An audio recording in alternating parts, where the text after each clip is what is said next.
Entendendo a história. A checagem completa do escândalo do INSS. Bilhões de reais foram afanados das aposentadorias e pensões de idosos brasileiros. Mas como isso foi possível? Quem abriu as portas? Quem fechou os olhos? E quem distribuiu as chaves? Neste especial, cruzamos as alegações do relatório da maioria governista da Comissão Parlamentar Mista de Inquérito do INSS com dados oficiais da Controladoria Geral da União, investigações da Polícia Federal e o arcabouço legislativo da época. O resultado é uma radiografia completa de como a maior fraude previdenciária da história do Brasil foi construída tijolo por tijolo, ao longo de anos. A primeira coisa que precisamos entender é que a porta legal para os descontos associativos existe desde 1991. O artigo 115, inciso 5, da Lei 8.213, de 24 de julho de 1991, já permitia que associações de aposentados realizassem descontos diretamente na folha de pagamento do INSS. Mas durante décadas, esse mecanismo funcionou de forma relativamente controlada. O ponto de inflexão foi 2017, no governo Temer. A partir daí, as queixas de aposentados que não reconheciam os descontos em seus benefícios começaram a crescer. Os números da Controladoria Geral da União são reveladores. Em 2016, o total descontado era de R$ 406 milhões. Em 2018, já havia saltado para 625 milhões. Em 2023, chegou a 1 bilhão e 540 milhões. E em 2024, atingiu o ápice absurdo de 3 bilhões e 400 milhões de reais. A Controladoria Geral da União constatou que, no auge do esquema, cerca de 95% dos aposentados entrevistados não sabiam que estavam sofrendo descontos ou não haviam autorizado a filiação às entidades. 95%. O governo Bolsonaro assinou, em 28 de outubro de 2020, o Decreto número 10.537. Esse decreto alterou o regulamento da Previdência Social e fez uma mudança que parece pequena, mas teve consequências enormes. Incluiu expressamente a palavra pensionistas na lista de quem poderia ter descontos associativos realizados diretamente pelo INSS. Antes, apenas aposentados estavam na mira.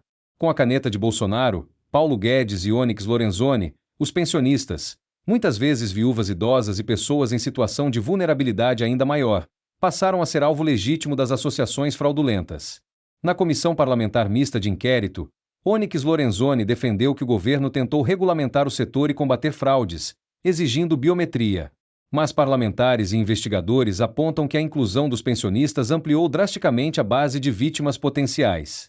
A história da revalidação dos descontos é um clássico exemplo de vai-vem legislativo que beneficiou o esquema.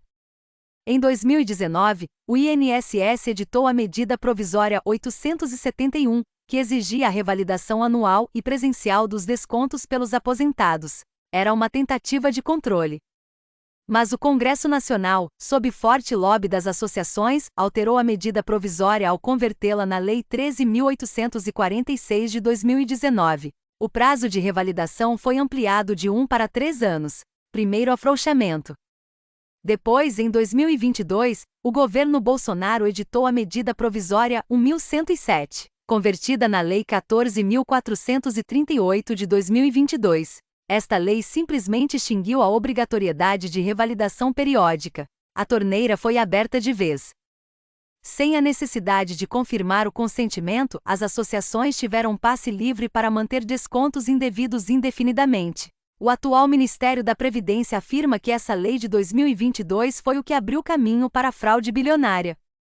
A Polícia Federal, por meio da Operação Sem Desconto, deflagrada em abril de 2025 e com desdobramentos até 2026, revelou que o esquema funcionava com a conivência e participação ativa do alto escalão do INSS.